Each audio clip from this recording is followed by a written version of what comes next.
Bien, bonjour à toutes et à tous. Après les conférences, les 4 conférences en Bretagne, nous nous retrouvons pour boucler ce pack fiscal de début d'année avec un webinaire spécial loi de finances qui a enfin été adopté le 15 février 2025.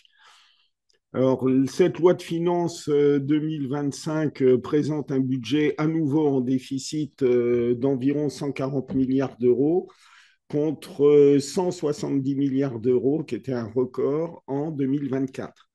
Alors, le gouvernement a l'intention de ramener le déficit à 5,4% du PIB contre 6% en 2024. Bon, l'état des finances est toujours aussi catastrophique.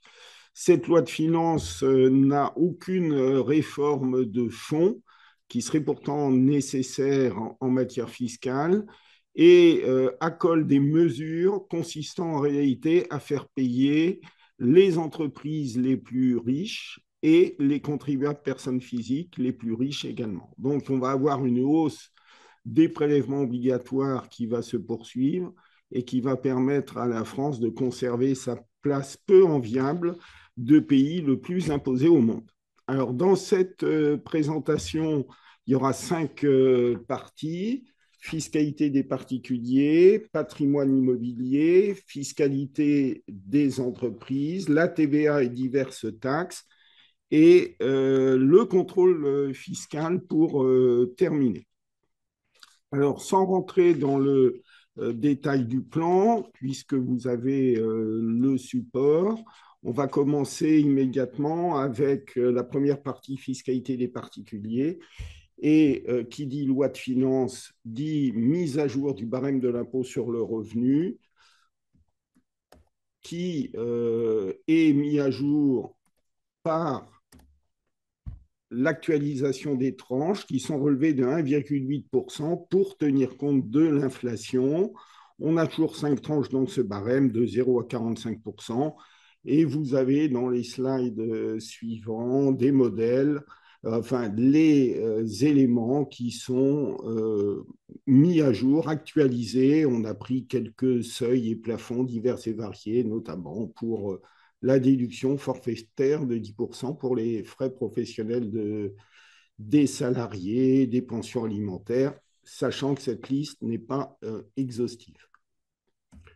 Une des mesures les plus importantes de cette loi de finances, sur laquelle le gouvernement escompte récupérer environ 2 milliards d'euros de recettes, ce qui reste toujours hypothétique. Il y aura peut-être des arbitrages des contribuables en 2025 qui feront que les recettes escomptées sont moins importantes que prévu, c'est la contribution différentielle sur les hauts revenus. Alors, vous avez adoré la CEHR, vous allez aimer la contribution différentielle sur les hauts revenus, qui est un mécanisme d'une rare complexité, puisque ce mécanisme nécessite de retraiter à la fois le revenu qui sert de base au calcul et l'impôt qui sert également de base au calcul de cette contribution différentielle. Vous en aurez noté qu'on n'emploie plus le terme d'impôt, de taxe ou d'imposition, mais un terme beaucoup plus soft de contribution. Alors, cette contribution différentielle, comme son nom l'indique, c'est pour permettre d'assurer une imposition minimale de 20% à l'impôt sur le revenu pour les contribuables disposant des revenus les plus élevés, qui sont en fait les contribuables qui ont des revenus dépassant pour un célibataire 250 000 euros et un couple 500 000 euros. Elle s'applique normalement que pour les seuls revenus de l'année 2025. C'est ce qui est prévu. Le problème avec des impositions, quand on dit qu'elles sont temporaires, le passé nous apprend qu'elles sont appelées à perdurer. Ça ne concerne que les contribuables domiciliés en France. Les revenus, ce que je vous ai dit, 250 000 et 500 000 euros, ça s'apprécie au niveau du foyer fiscal sans aucune majoration pour tenir compte de personnes à charge. Les revenus qui sont pris en compte. c'est le revenu fiscal de référence. On peut dire le même, mais pas tout à fait que celui que l'on retient pour la CEHR, dans la mesure où on a des différences. Là, vous avez la liste exhaustive. Alors, le revenu fiscal de référence, vous le trouvez sur votre avis d'imposition. Mais pour cette contribution différentielle, vous devrez faire des retraitements de ce revenu, alors notamment exclure certains éléments qui sont inclus dans le revenu fiscal de référence. Vous avez la liste ici et également retenir certains revenus, mais partiellement. Les revenus exceptionnels, justement, font partie des revenus à retenir partiellement à hauteur du quart de leur montant. Un revenu exceptionnel, c'est un peu la même définition que le mécanisme du quotient à l'impôt sur le revenu. C'est un revenu qui n'est pas susceptible d'être renouvelé chaque année. Par exemple, une plus-value sur cession de titres, hein, sauf si le contribuable chaque année réalise des plus-values sur des cessions de titres. Et deuxième condition, dont le montant dépasse la moyenne des revenus nets après lesquels le contribuable a été soumis à l'impôt sur le revenu au titre des 3 années précédentes. Et là, que ce revenu exceptionnel, c'est important, soit soumis au barème ou à la flat tax, notamment pour les plus-values, si vous avez opté pour la flat tax à 12,80. Les éléments de calcul de la base d'imposition de cette contribution. Elle est égale, comme son nom l'indique, à la différence entre 20% du revenu fiscal de référence retraité que l'on vient d'aborder et une imposition théorique reconstituée. Donc, il ne faut pas s'arrêter au montant de l'impôt figurant sur l'avis d'imposition pour connaître le montant de cette contribution différentielle, car il convient de retraiter l'impôt. C'est l'impôt sur le revenu, barème et taux proportionnels, y compris l'impôt généré par les plus-values immobilières, les prélèvements libératoires de l'impôt sur le revenu effectués après le 15 février 2025, la CEHR, contribution exceptionnelle sur les hauts revenus, mais sans application du mécanisme spécifique du quotient. Donc attention, ça nécessitera de recalculer la CEHR sans ce mécanisme du quotient, car la CEHR figurera sur l'avis d'imposition avec, si vous y avez droit, le quotient directement appliqué. Vous majorez cet impôt pour tenir compte de la composition du foyer fiscal de 1 500 euros par personne à charge et en plus de 12 500 euros pour les contribuables soumis à imposition commune, donc les couples mariés ou pacsés notamment.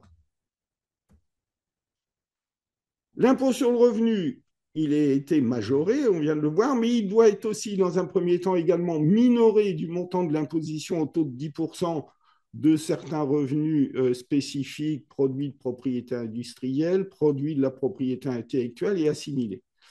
Et comme pour les revenus exceptionnels, on l'a vu, on ne retient que le quart de leur montant, vous ne retiendrez que le quart de l'impôt généré par les revenus exceptionnels. Alors, vous avez ci-dessous l'exemple qui a été communiqué par le gouvernement avec un contribuable qui réalise une plus-value de 1 million d'euros imposée au PFU. Cette plus-value est un revenu exceptionnel. La plus-value est donc retenue pour la CDHR pour un quart de son montant, 250 000 euros. Et vous devez donc retenir pour l'impôt le quart de l'impôt généré par cette plus-value. Alors là, c'est facile parce que l'impôt, c'est la flat tax à 12,8, donc 32 000 euros. Ce que l'on ne sait pas, c'est que si vous avez opté pour le barème, comment va-t-on déterminer l'impôt généré par ce revenu exceptionnel? Est-ce que ça va être le taux moyen d'imposition ou le taux marginal d'imposition? Les commentaires de l'administration seront les bienvenus. Il est également, cet impôt sur le revenu, retraité en le majorant. de l'avantage procuré par des réductions et crédits d'impôt. Donc là, c'est plutôt une bonne chose. On majore cet impôt sur le revenu. Vous avez la liste exhaustive de toutes les réductions et crédits d'impôt concernés dans les deux tableaux qui suivent. Comme si ce n'était pas assez compliqué, on vous rajoute un mécanisme de décote qui permet de retraiter le revenu, enfin, d'attacher au revenu fiscal de référence retraité un mécanisme de décote sur la contribution. Ça concerne les contribuables dont le revenu fiscal de référence pour des célibataires n'excède pas 330 000 euros. Je vous rappelle, le seuil de déclenchement, c'est 250 000 et 660 000 pour les couples mariés, le seuil de déclenchement étant de 500 000 euros. Le montant de l'imposition minimale est alors diminué de la différence entre 20% du revenu fiscal de référence retraité et 82,5% de la différence entre ce revenu et les seuils de déclenchement des revenus, 250 000 et 500 000 euros pour les contribuables soumis à imposition commune. Vous avez l'exemple ci-dessous. Comme le gouvernement veut encaisser le plus vite possible l'argent issu de cette contribution, est instaurée l'obligation de verser un acompte. Alors, normalement, cette contribution qui est déclarée et contrôlée comme l'impôt sur le revenu, vu qu'elle concerne les revenus de 2025, sera déclarée, contrôlée et recouvrée, mais simplement en 2026. Pour encaisser le plus vite possible, la loi prévoit l'obligation de verser un acompte entre le 1er décembre 2025 et le 15 décembre 2025 égale à 95% de la CDHR. Et cet acompte doit être auto-liquidé par le contribuable. Alors, on attendra de voir dans les mois qui viennent comment pratiquement cet acompte devrait être liquidé. On peut penser qu'il y aura un encart spécifique sur le site impôt.gouv aux pages personnelles des contribuables pour auto-liquider cet acompte. Alors, la difficulté, c'est que cet acompte, il est établi sur les revenus perçus du 1er janvier au 30 novembre et d'une estimation des revenus qu'il est susceptible d'obtenir entre le 1er décembre et le 31 décembre 2025. Alors, sur ce dernier point, ça peut être délicat. Si vous avez un client qui a beaucoup de placements financiers, qui réalise des arbitrages réguliers sur son portefeuille titre, on peut espérer que les organismes bancaires communiqueront aux contribuables les revenus estimatifs du mois de décembre 2025, mais rien n'est moins sûr. Si vous omettez de liquider cet acompte, vous aurez droit à une majoration de 20%. Et lorsque le montant de l'acompte s'avère inférieur de plus de 20% à l'acompte qui aurait dû être versé, cette même majoration s'appliquera également. Donc voilà cette contribution différentielle sur les hauts revenus. Donc il faudra être vigilant, attendre la communication de l'administration fiscale sur ses commentaires, sur la façon dont on va devoir auto-liquider la compte. Il peut y avoir des arbitrages à réaliser par les contribuables qui avaient l'habitude de percevoir de gros dividendes en fin d'année. Est-ce qu'il faut se dire, ben, j'attends 2026 pour distribuer et non pas 2025? Incertitude en la matière, c'est un risque, une gestion fiscale à prendre. L'avantage, c'est qu'au mois de décembre 2025, si tout se passe bien, sauf catastrophe politique, on devrait avoir entre les mains le projet de loi de finances pour 2026 qui permettrait de savoir si les arbitrages à faire en fin d'année sont opportuns ou non. Après le ponctionnement, les réductions d'impôts prévues par la loi de finances, alors pas de nouveauté, hein. Vous avez certaines réductions d'impôts qui bénéficient d'un seuil de versement de 1 000 euros avec un taux de réduction de 75%. On en rajoute un nouveau, les dons réalisés au profit des fondations d'utilité publique agissant pour la conservation et la restauration du patrimoine immobilier religieux. Alors, ça concerne les dons effectués entre le 15 février, enfin, avant le 15 février 2025 et ceux effectués à compter du 1er janvier 2026. C'est un point de vigilance, c'est eux auront droit à une réduction de droit commun de 66%. Attention également, les fondations doivent avoir géré des bâtiments religieux dans des communes de moins de 10 000 habitants dans la métropole et 20 000 habitants pour les départements d'outre-mer. Pour permettre un meilleur contrôle de cette réduction d'impôts qui coûte environ 6 milliards d'euros à l'État par an, la réduction d'impôts pour service à la personne. Jusqu'à présent, vous deviez indiquer dans la déclaration les dépenses, enfin la nature des dépenses qui ont été fournies, pièces justificatives du paiement, de l'identité du bénéficiaire. Désormais, mais simplement pour les revenus de 2025 à déclarer en 2026, vous aurez l'obligation, quand vous ne passez pas, quand ce n'est pas vous qui embauchez directement le salarié, mais passez par un organisme agréé ou une personne morale ou une personne physique, vous aurez l'obligation de donner les coordonnées de cet organisme. Alors on attendra de voir ce que l'on nous demande exactement, le numéro sirène éventuellement, le nom de l'organisme, affaire à suivre.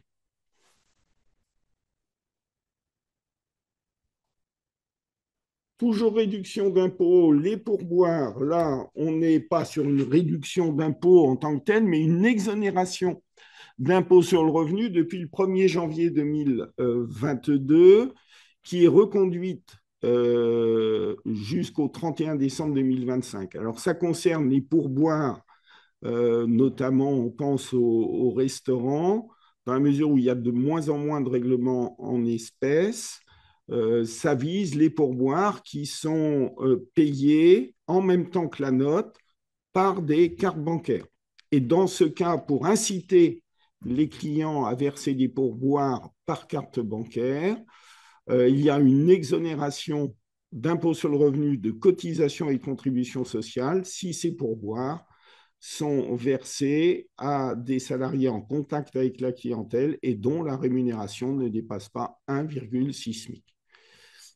Après, les modalités de contrôle pour savoir si le salarié est en contact avec la clientèle et son niveau de rémunération, ça sera à l'entreprise de s'assurer que ces deux conditions sont remplies pour permettre l'exonération d'impôt sur le revenu et de cotisation sociale des pourboires. Donc, mécanisme reconduit jusqu'au 31 décembre 2025. Les management packages, toujours chez fiscalité des particuliers, puisque là, on s'adresse à des personnes physiques, dirigeants, cadres salariés. Alors, une petite précision sur ce management package, cet anglicisme, ce type de rémunération, entre guillemets, intervient lors de réalisation d'opérations de LBO et c'est un moyen de rémunération variable des dirigeants, notamment sous forme d'attribution de titres ou de contrats financiers à des conditions préférentielles. Pour ces management packages, on a des régimes légaux qui encadrent cette pratique. Hein. Ce sont notamment les options de souscription ou d'achat d'actions, les attributions gratuites d'actions, les BSPCE, bons de souscription de part des créateurs d'entreprises. Alors, il y a un régime spécifique, hein, mais qui est très similaire à celui que je vais décrire, qui est également réservé aux BSPCE. Et on a tout un tas de régimes non légaux, si on peut dire, hein, prévus par la loi fiscale, telles les options d'achat, souscription d'actions et BSA, bons de souscription d'actions. C'est sur ces régimes que la jurisprudence, suite à des contentieux fiscaux qui peuvent être assez significatifs, que le Conseil d'État a été amené à se prononcer lors de son arrêt du 13 juillet 2021. Et il est arrivé à la conclusion que dans certaines situations, notamment lorsque la rémunération, entre guillemets, trouve essentiellement sa source dans l'exercice par l'intéressé de ses fonctions de dirigeant ou de salarié, le Conseil d'État considérait que cette somme devait être imposée comme un salaire et assujettie à cotisation sociale. Donc on avait des contentieux pour des montants significatifs, assortis de majoration de 40% pour manquement délibéré, et également de rappel de cotisation sociale tout aussi important. Alors, c'est un amendement au Sénat qui a prévu de sécuriser ce système des management packages en prévoyant un principe que quand le gain net est réalisé en contrepartie des fonctions de salariés ou des dirigeants euh, exercés notamment dans la société émettrice des titres, ces gains est considéré comme un traitement et salaire.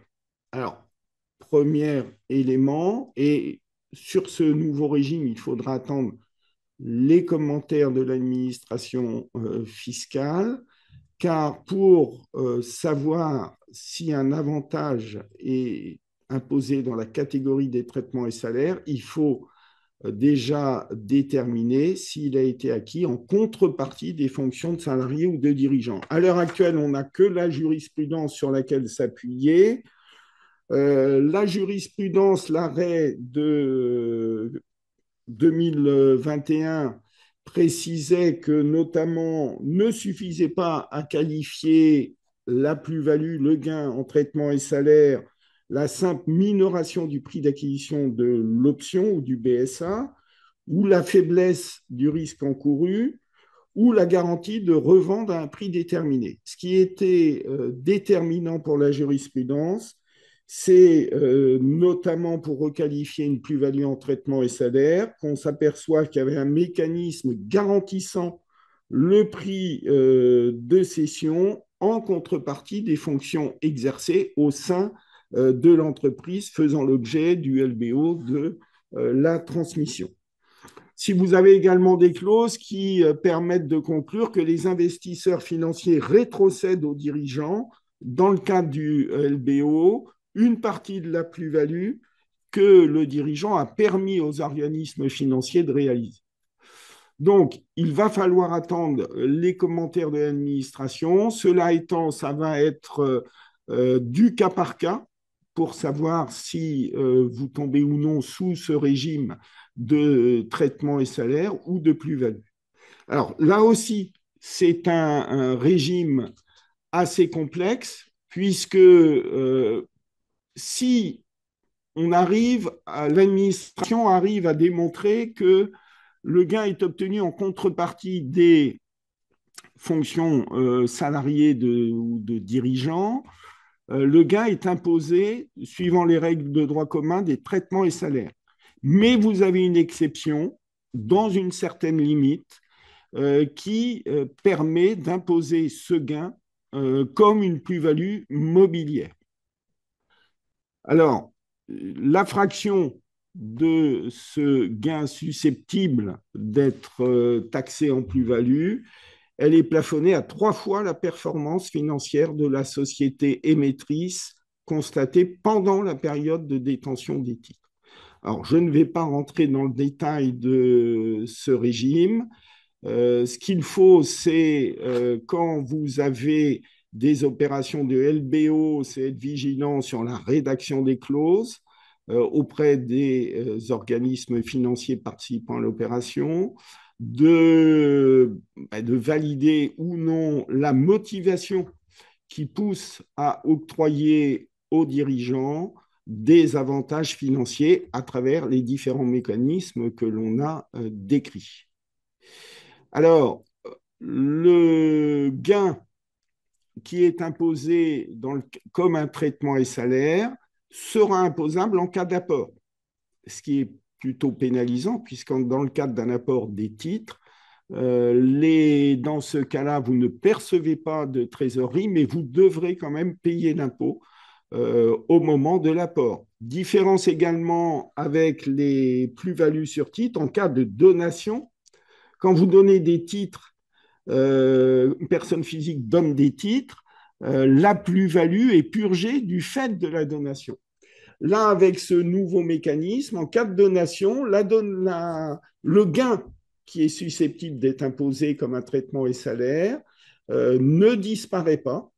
Il sera toujours imposé entre les mains du donateur, mais simplement lorsque le donataire disposera de ces titres ou les cédera ou les donnera en location, le cas échéant. L'intérêt de ce nouveau régime prévu par la loi de finances, il n'est pas tant fiscal, il est surtout en matière de cotisation sociale, car sans ce régime, si vous aviez un gain qui devait être qualifié comme un traitement et salaire, vous aviez des rappels conséquents de cotisation sociale. La loi de finances sécurise cet aspect important puisque vous êtes libéré de toute cotisation sociale sur les gains considérés comme des traitements et salaires par une cotisation spécifique et libératoire de 10%. Donc, si on peut retirer un élément positif de cette nouvelle disposition, c'est véritablement sur l'aspect cotisation sociale. Pour le reste, il faudra attendre les commentaires de l'administration fiscale qui, on l'espère, nous éclaireront sur ce qu'il faut entendre par produit reçu en contrepartie de l'exercice des fonctions de dirigeant ou salarié, puisque c'est la première condition à respecter pour être imposé comme un traitement et salaire, dans la catégorie des traitements et salaires, sachant que ce sera à l'administration fiscale d'apporter la preuve de cette imposition si le contribuable ne s'est pas placé spontanément sous ce régime. Ce nouveau régime s'applique aux dispositions, cessions, conversions ou mises en location de titres réalisés depuis le 15 février 2025. Autre disposition de la loi de finances qui était attendue, c'était la reconduction, la prorogation du régime de l'abattement fixe de 500 000 euros sur les plus-values réalisées par un dirigeant personne physique, évidemment, on est à l'impôt sur le revenu, lors de son départ en retraite. Alors, c'est un régime qui devait s'arrêter au 31 décembre 2024. La loi de finances pour 2025 le proroge pour 7 ans, soit jusqu'au 31 décembre 2031. Alors, en sachant qu'un nouveau gouvernement peut très bien supprimer du jour au lendemain ce régime. Hein, cette prorogation de 7 ans n'est pas gravée dans le marbre. Alors, contrairement aux autres abattements proportionnels qui peuvent aller de 50 à 85%, ce régime ne s'applique pas aux seuls titres acquis avant le 1er janvier 2018. Il s'applique donc à des titres acquis bien avant. Alors, il y a pas mal de conditions à respecter. Un rappel bien veillé à la date de liquidation de sa retraite, puisqu'on a des jurisprudences qui font état d'une appréciation extrêmement stricte de cette condition, donc bien respectée. Si vous avez vendu les titres avant de liquider votre retraite, bien respecter le délai de 2 ans pour liquider la retraite. Hein, donc, être vigilant par rapport à cela. Pour aider les agriculteurs, faciliter la cession des entreprises agricoles, cet abattement de 500 000 euros pour des dirigeants agricoles qui partiraient en retraite est porté à 600 000 euros. Alors, la condition, c'est la qualité de la personne qui acquiert ou toutes les conditions hein, qui préexistent pour bénéficier de l'abattement initial de 500 000 porté à 600 000 pour ce type de cession. L'acquéreur doit être une ou plusieurs personnes physiques justifiant au titre de la cession de l'octroi au titre d'une première installation des aides à l'installation des jeunes agriculteurs ou d'une société dont chacun des associés ou membres justifie de l'octroi de ces aides. Particularité de cet abattement de 600 000 euros, il s'applique en cas de cession échelonnée sur une période maximale de 6 ans. Donc la cession réalisée dans le cadre d'un contrat de cession échelonné doit porter sur l'intégralité des actions. Alors que pour l'abattement de 500 000 euros général, si vous possédez moins de 50% des titres, vous devez céder la totalité. Et si vous possédez plus de 50%, vous devez céder plus de 50%. En cas de cession échelonnée, le cédant doit cesser toute fonction et faire valoir ses droits à la retraite au plus tôt dans les 2 années précédant la première cession et au plus tard dans les 2 années suivant la dernière cession. Le principal inconvénient de cette cession échelonnée, c'est que on fait porter le risque financier sur le vendeur, puisque si l'acquéreur connaît des difficultés et ne peut pas acquérir le solde des titres, eh bien, l'abattement de 600 000 euros ne pourra pas s'appliquer. Donc, c'est toujours le risque de cession échelonnée. Et là, cession échelonnée sur une durée maximale de 6 ans. Nous passons à la deuxième partie, le patrimoine immobilier, avec un certain nombre de dispositions intéressantes. Alors, malheureusement intéressantes, c'est le droit de vente d'immeubles. Le marché immobilier est en pleine forme, tout le monde le constate, et le gouvernement n'a pas trouvé autre chose que de laisser la possibilité aux conseils départementaux d'augmenter les droits de mutation sur les immeubles de 4,5 à 5%. Alors, pourquoi cela? Alors, le gouvernement, pour faire des économies, a réduit ses aides aux collectivités locales de plus de 2,2 milliards d'euros sur 2025. Les droits de mutation à titre onéreux sur les ventes d'immeubles ont représenté 16,31 milliards d'euros en 2023. Et sur ces 16 milliards, 11 milliards et demi sont allés aux collectivités locales. Donc, en laissant la possibilité aux conseils départementaux d'augmenter les droits de 4,5 à 5%, l'État leur restitue une partie des 2,2 milliards d'euros qu'il leur a amputés. Sauf que qui va restituer ces sommes aux conseils départementaux? Ce sont les contribuables. Et il y a une condition, les conseils départementaux vont devoir voter cette hausse. Alors, pour vous, en Bretagne, sachez, alors, entre-temps, ça a peut-être été voté, mais au moment de la préparation de ce document, l'Ille-et-Vilaine et le Morbihan avaient déjà voté la hausse, restait la Côte-d'Armor et le Finistère, et ça devait se décider prochainement. Donc, il est fort probable que la majorité des conseils départementaux votent cette hausse. Cette hausse, toutefois, n'est pas applicable lorsque le bien acquis constitue une première propriété et qu'il est destiné à l'usage de résidence principale. Alors, pour que cette hausse soit applicable, une fois que la décision est prise par le conseil départemental, il faut qu'elle soit notifiée aux services fiscaux départementaux. Et la loi de finances instaure un calendrier de prise d'effet de l'augmentation du taux. Alors, à titre d'exemple, si une notification de la délibération du conseil départemental intervient au plus tard le 15 avril 2025, la hausse s'appliquera le premier jour du deuxième mois suivant la notification, soit le 1er juin 2025. Si en revanche, le conseil départemental prend la délibération entre le 16 avril 2025 et le 30 novembre 2025, la hausse ne s'appliquera qu'à compter du 1er janvier 2026. D'où l'on peut imaginer l'empressement des conseils départementaux à prendre les délibérations au plus tard le 15 avril 2025 pour encaisser la hausse de recettes le plus vite possible. Alors, une mesure qui était attendue, crainte, ça concerne les loueurs en meublé non professionnels avec un nouveau mode de calcul, enfin un nouveau mode, un aménagement du mode de calcul des loueurs en meublé non professionnels.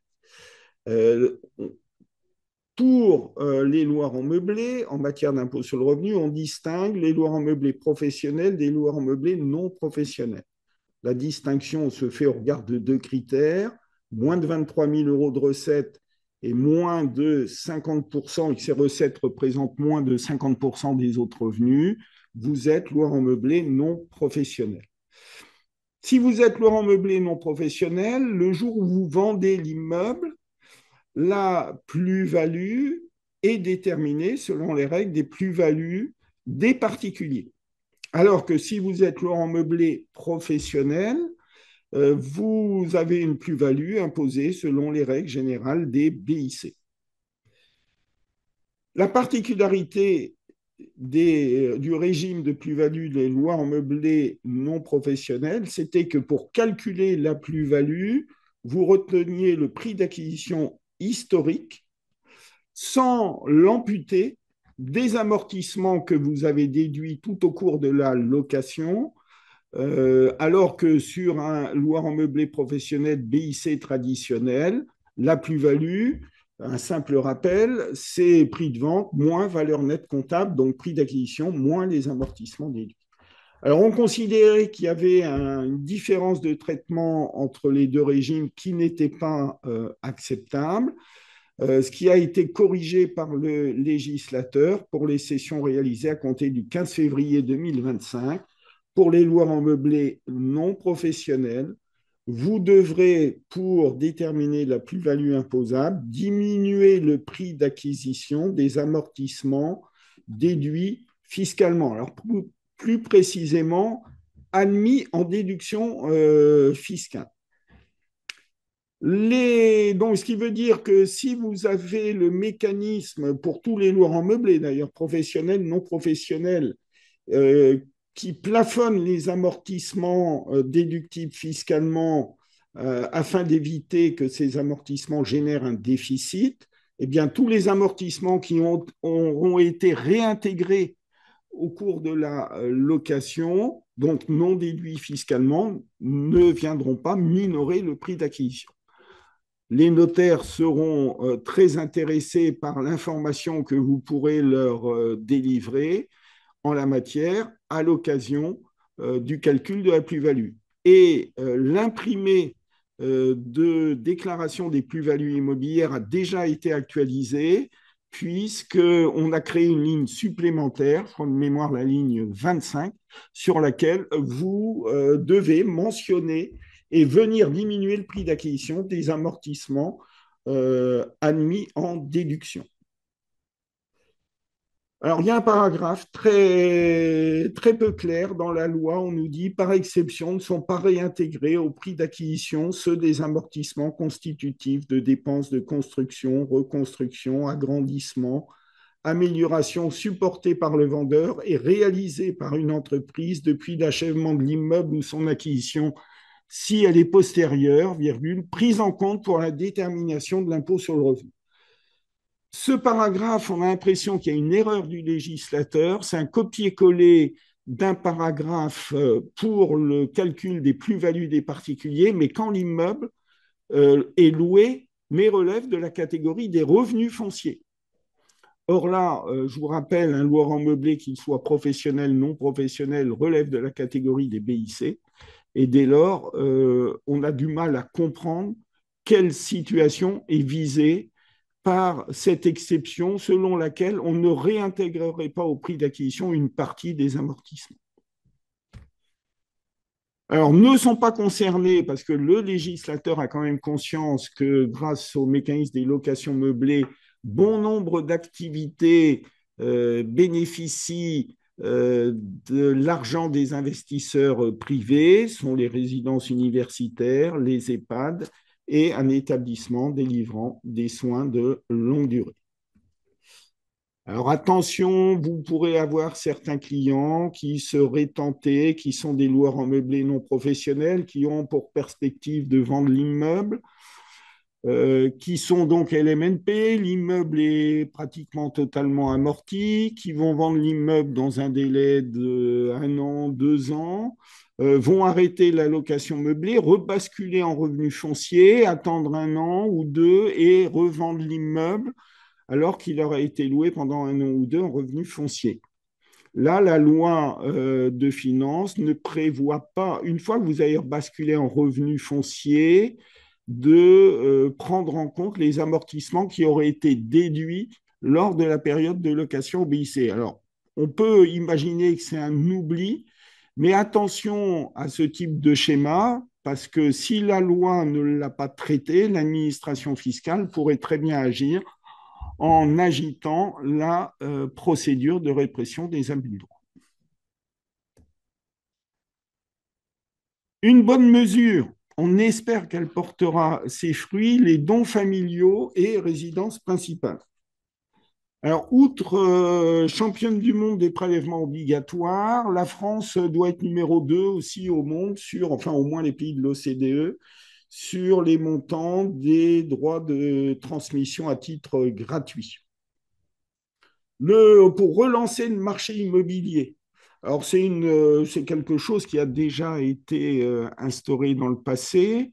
La loi de finances prévoit qu'entre le 15 février 2025 et le 31 décembre 2026, les dons de sommes d'argent consentis au profit d'un descendant, donc enfant, petit-enfant, arrière-petit-enfant, ou à défaut de descendance à des neveux ou nièces, est affecté par le donataire dans les 6 mois, soit l'acquisition d'un immeuble neuf constituant sa résidence principale ou celle d'un locataire, soit la rénovation énergétique de sa propre habitation principale, eh bien, ces dons de somme d'argent seront exonérés dans la limite de 100 000 euros par donateur et à un même donataire et de 300 000 euros par donataire.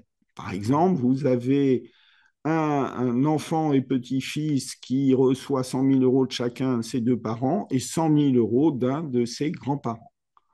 Alors, il n'y a pas de limite d'âge pour le donateur, contrairement aux dons Sarkozy, qui sont des dons de somme d'argent également, mais il faut que le donateur soit âgé de moins de 80 ans et le plafond est de 31 865 euros pour le don Sarkozy. Ce qu'il y a d'intéressant, c'est que cette exonération dans la limite de 100 000 euros peut se cumuler avec les dons Sarkozy et avec tous les autres abattements existants. Donc, c'est notamment pour les enfants 100 000 euros par parent et par enfant. Pour les petits enfants, c'est 31 865 euros. Pour l'arrière-petit-enfant, 5 310 euros. Et pour les neveux et nièces, 7 967 euros. Donc, ça laisse quand même pas mal de possibilités pour un donateur aisé de pouvoir aider sa descendance ou ses neveux ou nièces pour cibler l'argent, acquisition de résidence principale pour soi-même ou son locataire, ou rénovation énergétique de sa propre habitation principale. Si vous n'avez pas de descendants, et seulement si vous n'avez pas de descendants, vous pouvez consentir des dons au profit de vos neveux ou nièces, mais des vôtres et non pas ceux de votre conjoint.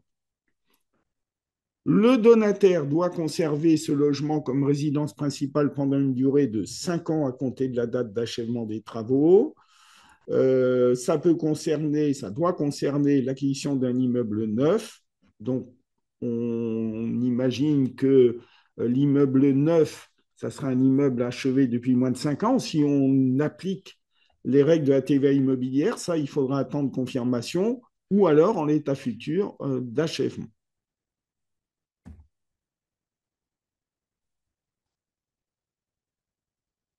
Dans le patrimoine immobilier, euh, une disposition de la loi de finances qui concerne les taux de TVA pour les fournitures et poses de chaudières. Le législateur fait la chasse aux chaudières fonctionnant à l'énergie fossile qui sont depuis le 1er janvier 2025 exclus du taux réduit de la TVA à 5,5%.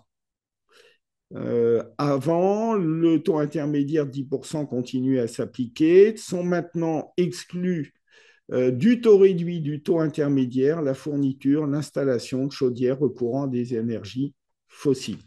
Donc, vous avez la liste des chaudières concernées par cette nouvelle disposition. En revanche, les travaux consistant à entretenir ou à réparer des chaudières fonctionnant avec des combustibles fossiles, le taux de TVA sera toujours de 5,5% et de 10%, selon les cas, bien évidemment.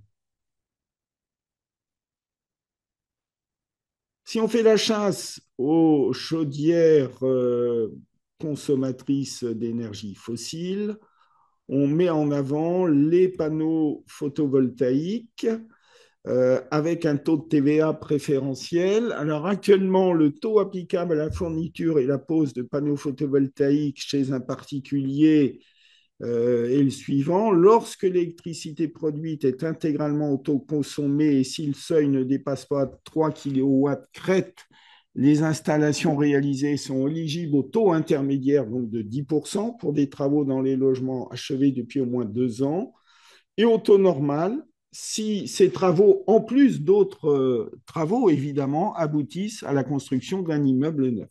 Ou si le seuil de 3 kW crête est dépassé, dans ce cas-là, la vente de panneaux, l'installation de panneaux photovoltaïques relève du taux normal.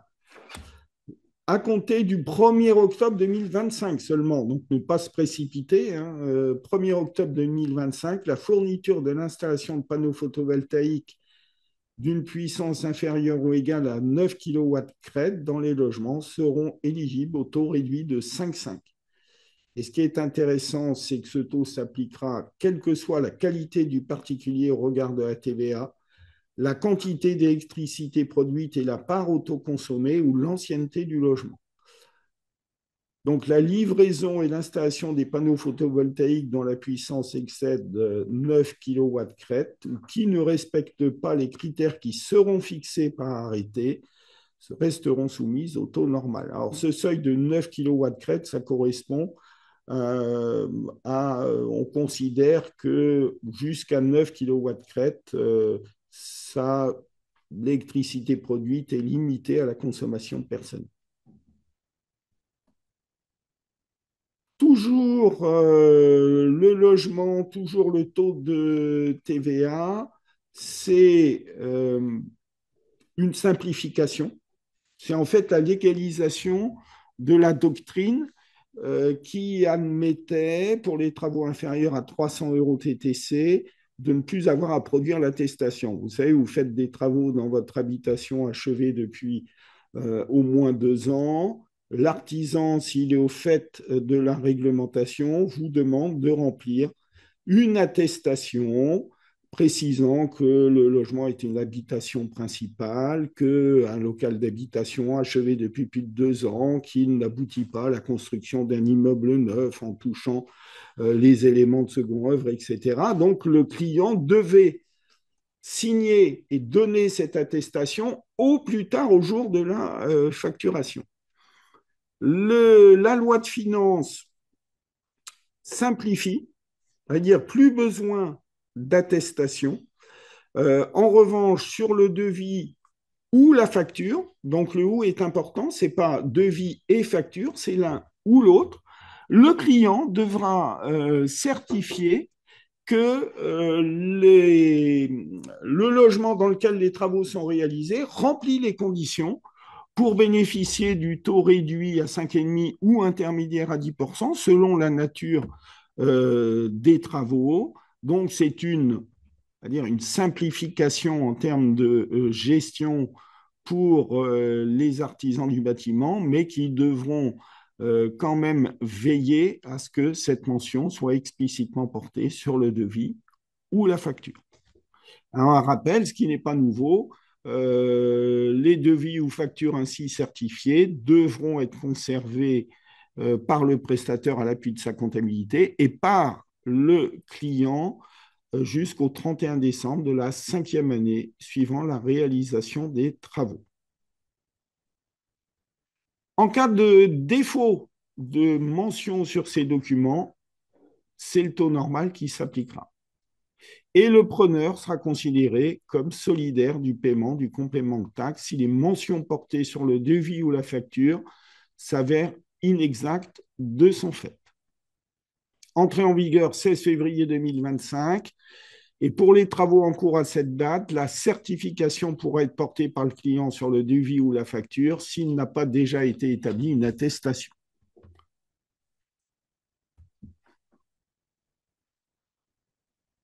Autre disposition, taxe d'habitation sur les résidences secondaires. Depuis maintenant 2 ans, plus personne ne paye de taxe d'habitation sur son habitation principale. Mais pour permettre à l'administration fiscale de savoir si on est en présence d'une habitation principale ou secondaire, il y avait des obligations déclaratives à remplir. On va y revenir. Mais avant ça, la loi de finances recentre la taxe d'habitation aux seuls locaux meublés à usage d'habitation. Alors, dans l'esprit commun, on se dit ne peut être assujetti à la taxe d'habitation que des locaux à usage d'habitation. Sauf que, avant l'intervention de la loi de finances, vous pouviez avoir des locaux à usage de bureaux, de salles de réunion, qui étaient assujettis à la taxe d'habitation s'ils étaient détenus par des organismes privés, des associations qui disposaient de locaux non ouverts au public et qui n'étaient pas assujettis à la CFE, parallèlement à ça. Et dans ce cas-là, ces locaux non ouverts au public qui n'étaient pas à usage forcément d'habitation étaient redevables de la taxe d'habitation. La loi de finances exclut à présent tout locaux à usage professionnel, qui n'est pas à usage d'habitation. Elle exonère également, et c'est plutôt une bonne nouvelle pour les établissements scolaires, tous les locaux liés à l'internat dans les établissements scolaires ou aux étudiants dans les résidences universitaires sont maintenant exonérés de taxes d'habitation. Les locations meublées saisonnières demeurent imposables dès lors que le propriétaire s'en réserve la jouissance une partie de l'année, ça, rien ne change. Étant précisé que si vous êtes une personne physique, et même si vous payez la CFE, si vous êtes en location meublée saisonnière, vous êtes redevable de la taxe d'habitation. Alors que si vous faites la même activité à travers une personne morale, et à partir du moment où vous êtes assujetti à la CFE, alors même si vous ne la payez pas, même si elle n'est pas appelée, parce qu'aucune déclaration n'a été faite et que l'administration n'a pas réagi, vous êtes normalement redevable de la CFE, mais étant une société, vous n'avez pas de taxe d'habitation à payer. Ça, la réglementation, la jurisprudence n'a pas changé. Ce recentrage de la taxe d'habitation s'applique à compter des impositions établies au titre de 2025. Donc, ceux parmi vous qui suivez, notamment dans l'enseignement privé, des OGEC, bien vérifiez que la taxe d'habitation sur les locaux d'internat ne sera pas appelée en 2025. La déclaration des locaux d'habitation. On en revient à ce principe, hein, exonération de l'habitation principale. Encore faut-il déterminer si on est en présence d'une habitation principale.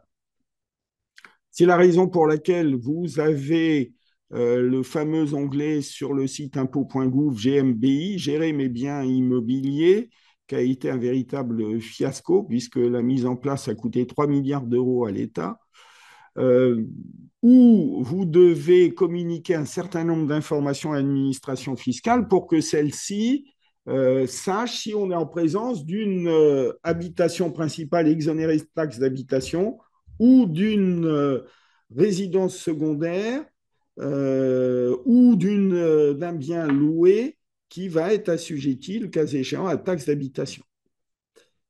depuis le 16 février 2025. Donc, vous verrez, quand vous ferez les déclarations de revenus de vos clients, vous aurez le plaisir de découvrir de nouvelles informations à communiquer, caractéristiques des locaux, mode d'occupation, date de début et de fin d'occupation, identité du ou des occupants des dits locaux, éléments d'identification du gestionnaire de location et en cas de vacances du local, précision du motif de celle-ci. Et on met également à la charge des tiers occupants, c'est même plus le propriétaire, de résidence secondaire, cette nouvelle obligation déclarative. Alors, le texte est rédigé de telle façon qu'on a l'impression que ça s'adresse à tous les occupants de résidences secondaires, y compris ceux qui occupent une résidence secondaire de façon saisonnière, à la semaine, au mois, l'été.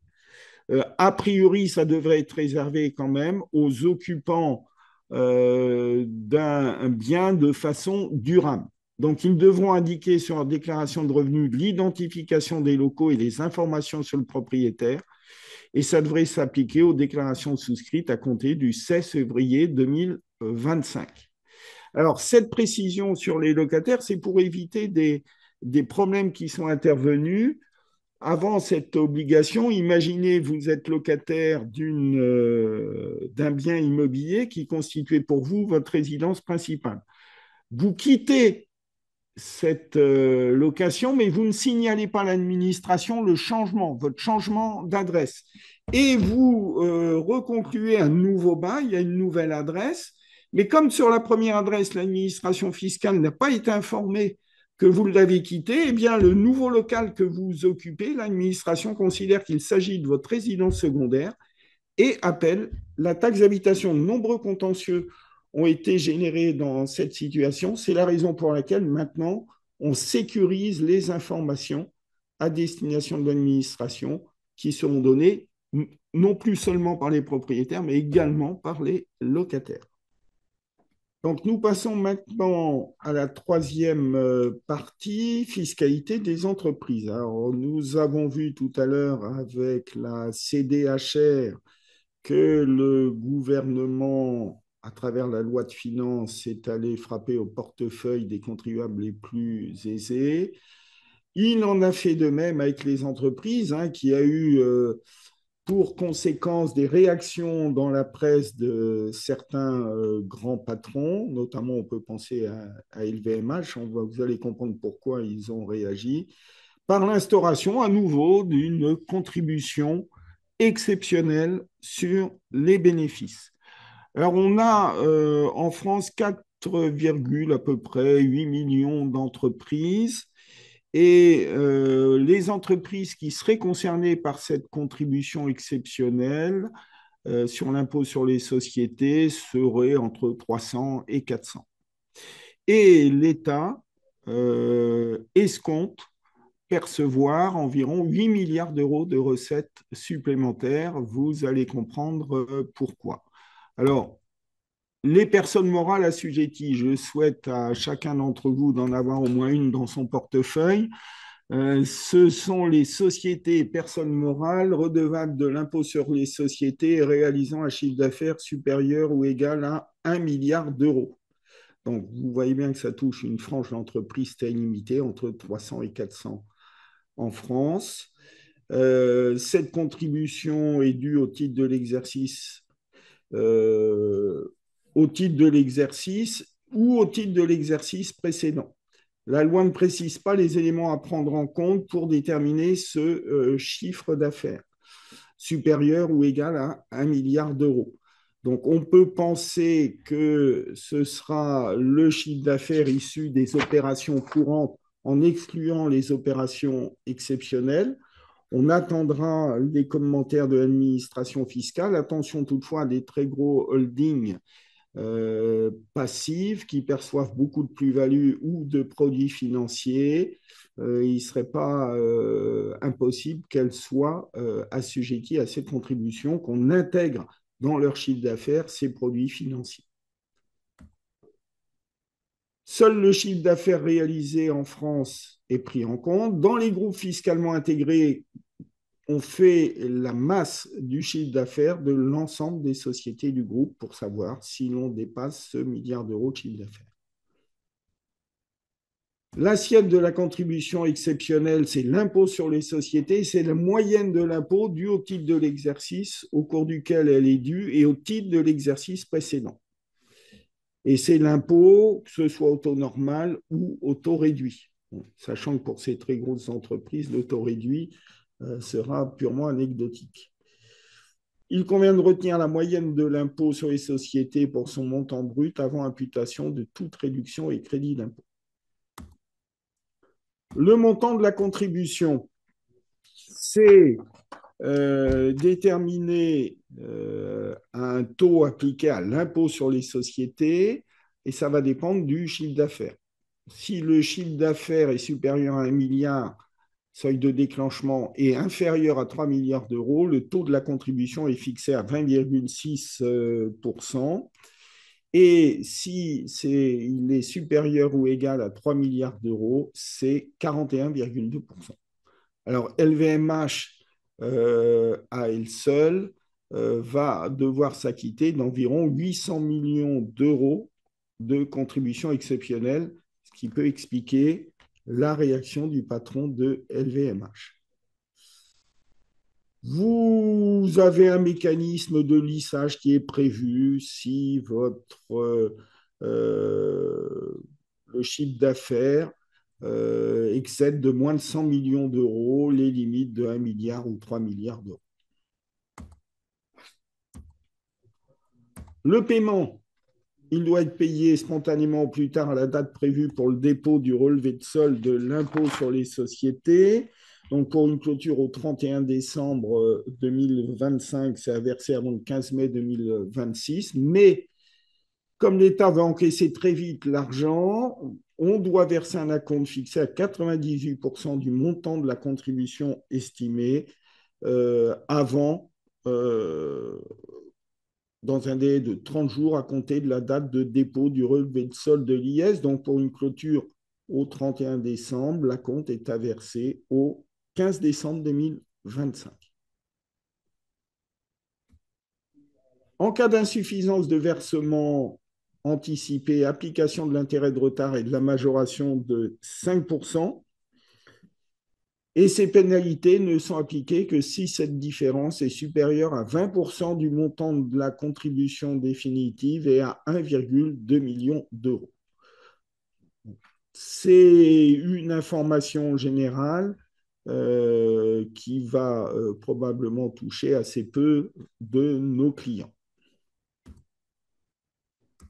Alors, d'autres précisions, ce n'est pas une charge déductible, tout comme l'impôt sur les sociétés qui n'est pas déductible, cette contribution ne l'est pas et devra donc être réintégrée extra-comptablement. Et elle est établie, contrôlée, recouvrée comme l'impôt sur les sociétés.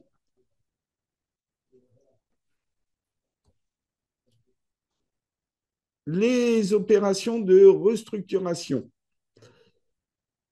La loi de finances tire les conséquences des aménagements du Code de commerce relatifs à certaines opérations. Alors, les opérations de restructuration, en fait, la loi de finances fait rentrer dans le champ d'application du régime de faveur des fusions, donc qui permet de neutraliser tous les effets fiscaux, notamment en termes de plus-value d'une fusion, de nouvelles opérations.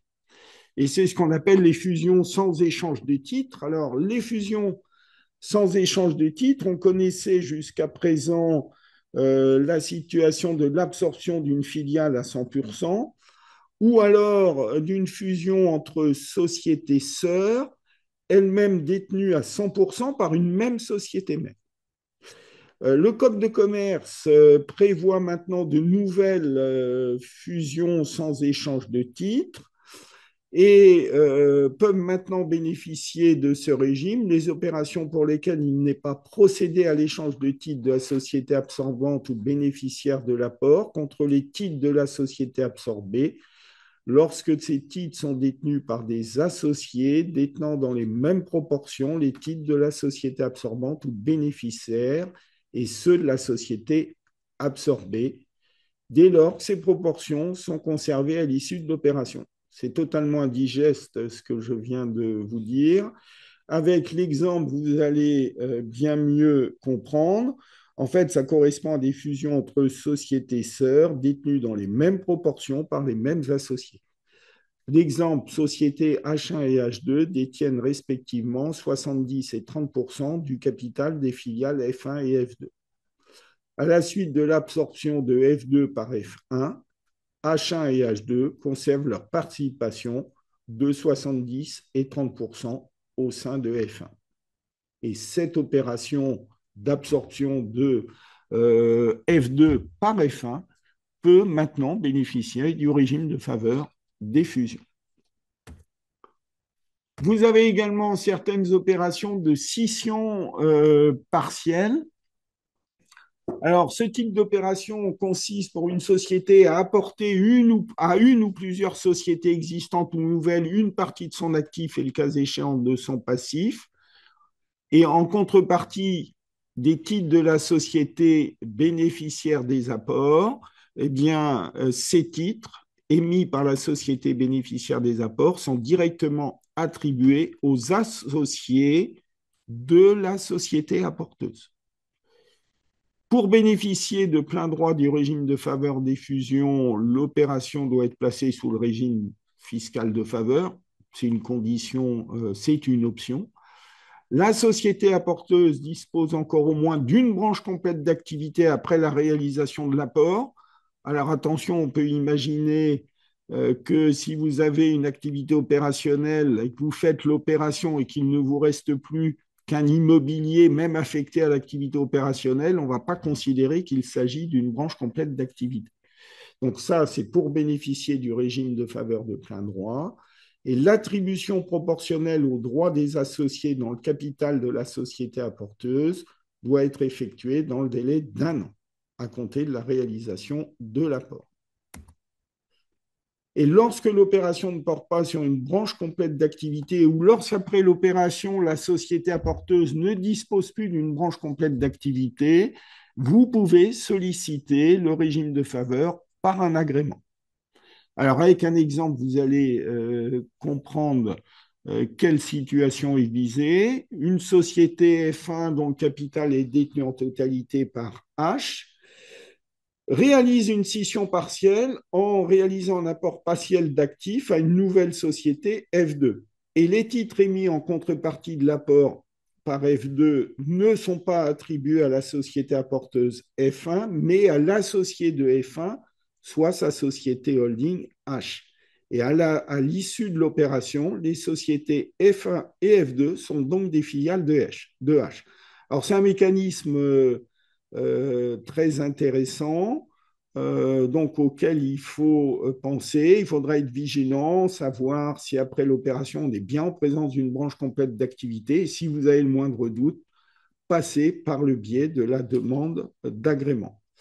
Alors, la loi de finances précise que les nouvelles dispositions concernent les opérations dont le projet est déposé au greffe du tribunal de commerce à compter du 1er juillet 2023. Il n'y a pas une erreur de date. Le code de commerce avait été modifié, ce qui veut dire qu'il y aura peut-être des réclamations contentieuses à faire si de telles opérations avaient été réalisées sans les placer sous le régime de faveur des fusions, ce qui sera assez peu probable malgré tout. Suramortissement des véhicules peu polluants. Là, on tape dans les poids lourds. Donc, on veut inciter les entreprises utilisant des poids lourds à acheter des poids lourds électriques. Alors, vous allez me dire, je ne sais pas si vous avez croisé des poids lourds électriques sur la route. C'est assez peu probable car en 2024, seulement 670 poids lourds électriques ont été vendus. Alors, il y a quand même une grosse progression, puisqu'en 2023, on était à 510 poids lourds. Alors, sur un total de ventes en 2024 de poids lourds de 48 843, les chiffres sont précis. Donc, nos poids lourds électriques, nos 670 poids lourds représentent 1,37% de la totalité des poids lourds vendus. Bon, Donc, on n'est pas encore hein, dans la phase d'électrification des poids lourds. Alors, la loi de finances veut inciter les entreprises à acheter ce type de véhicules. C'est les raisons pour lesquelles on leur permet de disposer d'un suramortissement qui va être pratiqué sur les coûts supplémentaires générés par l'acquisition d'un poids lourd électrique par rapport à un poids lourd thermique. Alors, la déduction de ce suramortissement, c'est égal à 115% pour les véhicules dont le poids total en charge est supérieur ou égal à 3,5 tonnes et inférieur ou égal à 16 tonnes, 75% pour les véhicules supérieurs à 16 tonnes et 40% pour les véhicules dont le poids total en charge est égal à supérieur ou égal à 2,6 tonnes et inférieur à 3,5 tonnes. La déduction est opérée linéairement sur la durée probable d'utilisation du bien. Ça s'applique aux véhicules neufs acquis à compter du 1er janvier 2025 jusqu'au 31 décembre 2030. Pour les véhicules pris en crédit bail ou en location, la déduction est déterminée dans les mêmes conditions. Attention, le bénéfice du régime de suramortissement est subordonné au respect des aides de minimis. Donc, c'est les aides de minimis, il ne faut pas avoir bénéficié d'aides sur 3 années glissantes qui excèdent un plafond de 300 000 euros. L'ancien régime est toujours applicable aux véhicules acquis du 1er janvier 2019 au 31 décembre 2024.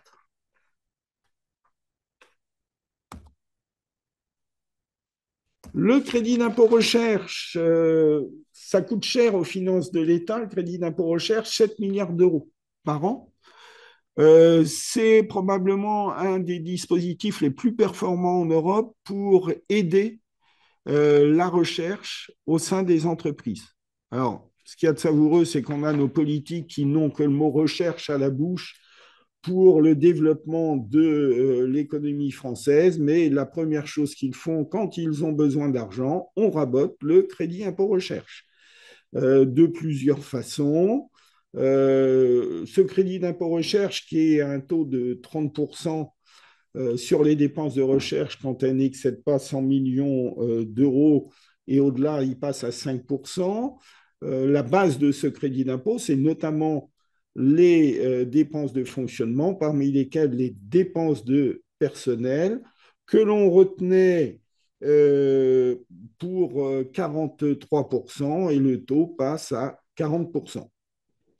Pour inciter les entreprises à embaucher des jeunes docteurs, on retenait le double de la rémunération versée aux jeunes docteurs. Ce doublement est également supprimé. Certains frais annexes à la recherche ne seront plus pris en compte. Frais de prise de maintenance, défense de brevets, dotation aux amortissements des brevets, de certification d'obtention végétale, dépenses de veille technologique, ça n'est plus pris en compte. La loi prévoit également, alors la loi prévoyait également que quand vous percevez des subventions publiques pour exercer votre activité de recherche, et là légitimement pour ne pas bénéficier 2 fois d'une aide de l'État, on réduit la base de calcul du crédit impôt recherche des subventions publiques perçues. Mais là, la loi a été mal rédigée puisqu'elle ne parlait que de subventions publiques. Et l'administration fiscale avait engagé des contrôles en redressant des entreprises qui percevaient des subventions de personnes morales de droit privé, mais chargées d'une mission de service public, en disant ce sont des subventions publiques. Et le Conseil d'État avait dit ben non, ce n'est pas versé par un organisme public, donc on ne peut pas réintégrer, enfin diminuer la base du crédit d'impôt de ces subventions. Donc la loi de finances vient mettre fin à cette jurisprudence favorable du Conseil d'État, puisqu'elle nous dit maintenant qu'une subvention publique, c'est une aide versée par une personne morale de droit public ou une personne morale de droit privé chargée d'une mission de service public. Tous ces aménagements s'appliquent à compter du 15 février 2025. Ce qui veut dire que pour les dépenses de personnel, par exemple, il faudra distinguer celles engagées avant le 15 février 2025 pour lesquelles on aura un taux de détermination à 43% et 40% au-delà. Le crédit d'impôt innovation, qui est un cousin germain du crédit impôt recherche, reconduit jusqu'au 31 décembre 2027, mais le taux passe de 30 à 20% pour les dépenses exposées depuis le 1er janvier 2025. Prorogation du crédit d'impôt collection pour les entreprises de confection textile jusqu'au 31 décembre 2027. La CVAE, qui n'en finit pas de ne pas disparaître, hein, puisque, souvenez-vous, la CVAE devait être supprimée totalement en 2024 pour toutes les entreprises, quel que soit leur chiffre d'affaires. Cette suppression de 2024 a été repoussée en 2027. Et puis la loi de finances pour 2025 repousse à nouveau cette suppression en 2030. Donc, vous voyez, le législateur vient d'inventer un nouveau concept. On connaissait les impôts provisoires ou temporaires qui n'en finissent pas de perdurer. Maintenant, on a les suppressions programmées qui ne cessent d'être reportées. Donc, sans reprendre tous les tableaux, vous avez les nouveaux taux de CVAE qui doivent s'appliquer jusqu'à la suppression programmée. Alors 2030, vous imaginez bien, il va se passer beaucoup de choses. Si on se revoit encore, on en reparlera en 2030, peut-être de la prolongation de cette CVAE.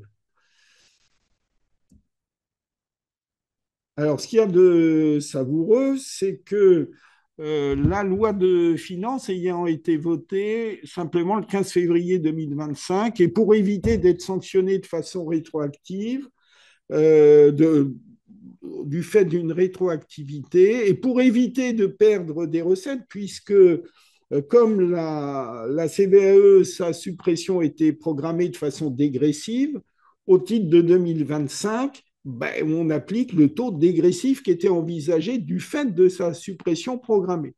Mais pour éviter des pertes de recettes, l'État fait adopter la création d'une contribution complémentaire due simplement au titre de 2025, qui est égale à 47,4% de la CVAE au titre de 2025. C'est simplement pour compenser le fait qu'on n'a pas pu modifier le taux de la CVAE au titre de 2025.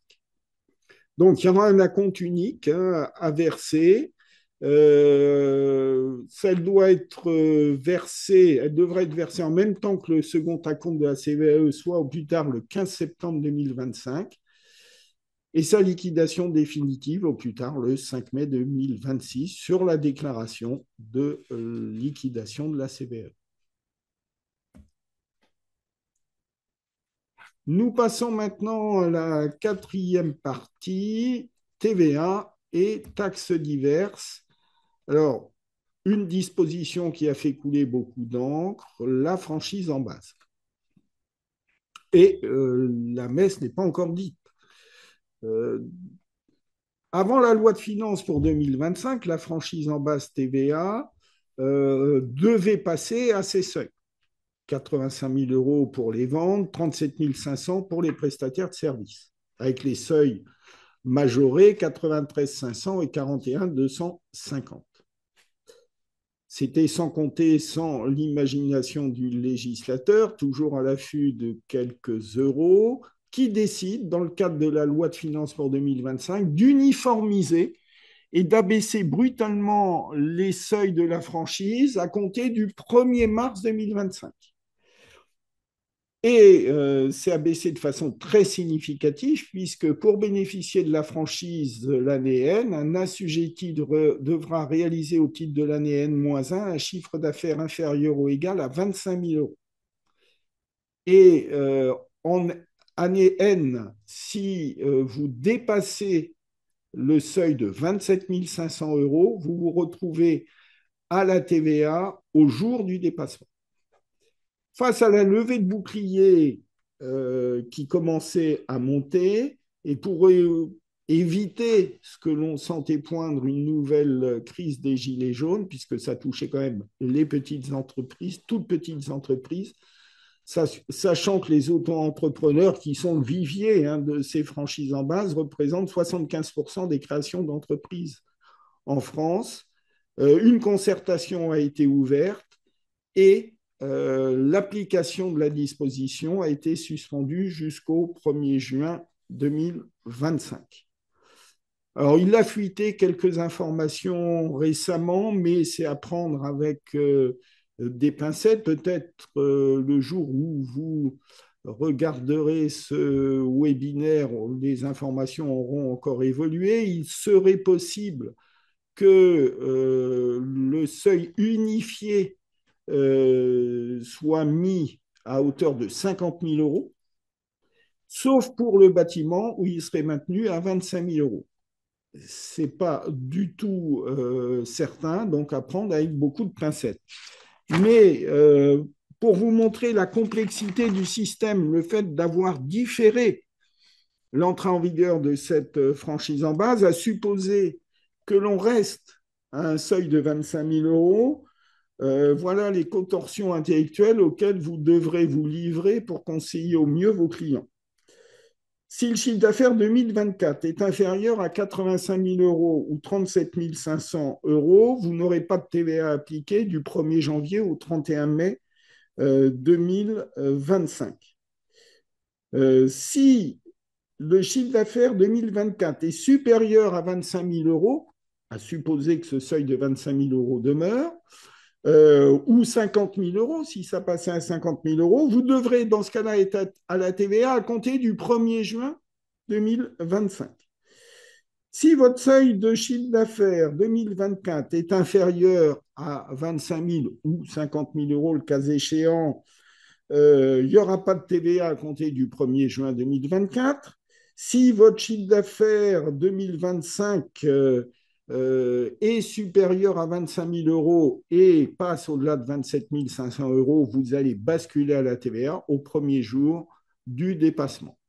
Donc, quel que soit le nouveau seuil qui sera retenu, 25 ou 50 000, il y aura des précautions à prendre dans l'appréciation du régime TVA des clients, sachant que ce qui pose problème, c'est que le basculement en TVA génère pour ces entreprises de nouvelles obligations comptables, des obligations de facturation, donc ce qui explique aussi la levée de bouclier. Le régime simplifié de TVA, alors c'est un régime qui est principalement fondé sur le versement d'un compte trimestriel. C'est un petit peu lié à la facturation électronique, l'administration considérant qu'avec la facturation électronique, de toute façon, on pourra beaucoup plus facilement basculer au régime réel, puisque le régime réel, c'est liquider les opérations de TVA collectées et déductibles au mois le mois. On envisage, la loi de finances décide de supprimer à compter du 1er janvier 2027 le régime simplifié de TVA. Donc, le principe, c'est réel normal mensuel. Si pour les entreprises, il y aura des exceptions, les entreprises dont le chiffre d'affaires de l'année civile précédente et de l'année en cours n'excède pas respectivement limite de 1 million d'euros année précédente et 1 million 1 euro année en cours, pourront quand même bénéficier d'un régime déclaratif trimestriel. Pas par acompte, mais trimestriel. Mais vous pourrez quand même opter, si vous êtes dans ces seuils de 1 million à 1,1 million, vous pourrez quand même opter pour une liquidation mensuelle de la TVA. Il y aura quand même cette souplesse.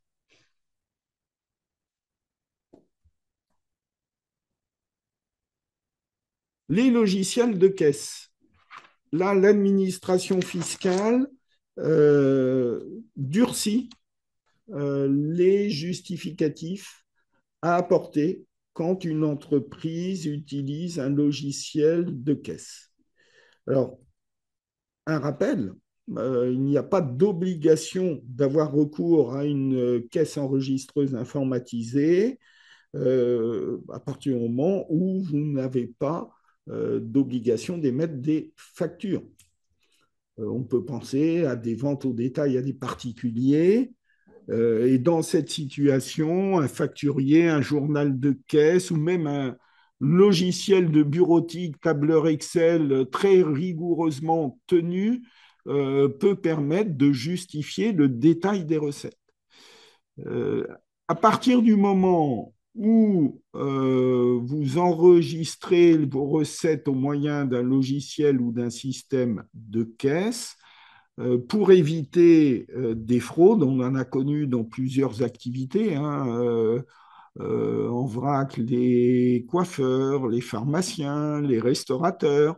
La législation a été durcie et pour qu'un système de caisse informatique soit reconnu comme opposable à l'administration fiscale, il doit faire l'objet d'une certification alors délivrée par un organisme accrédité. En France, vous avez deux organismes. Hein. Vous avez l'AFNOR, enfin l'Infocer exactement, qui délivre une norme AFNOR, la norme NF 525, et également le Laboratoire national de métrologie et d'essai, le LNE.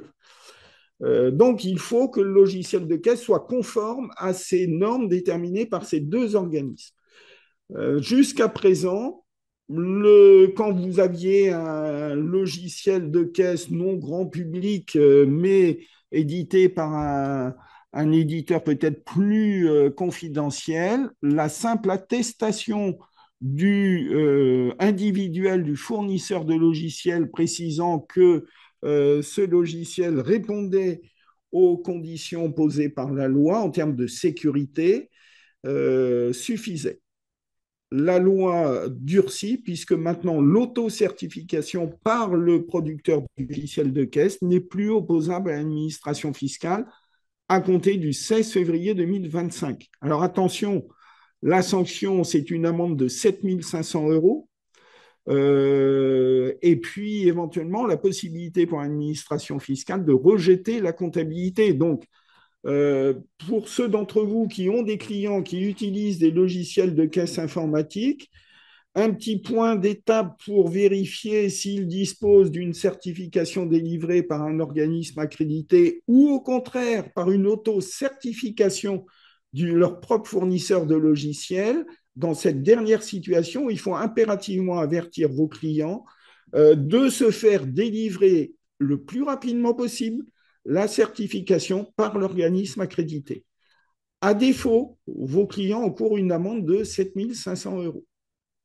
Et à une époque où les responsabilités professionnelles respectives sont souvent mises rapidement en jeu, on imagine très facilement la réaction que pourrait être celle d'un client qui ne manquerait pas de mauvaise foi de vous reprocher de ne pas l'avoir averti sur ce point.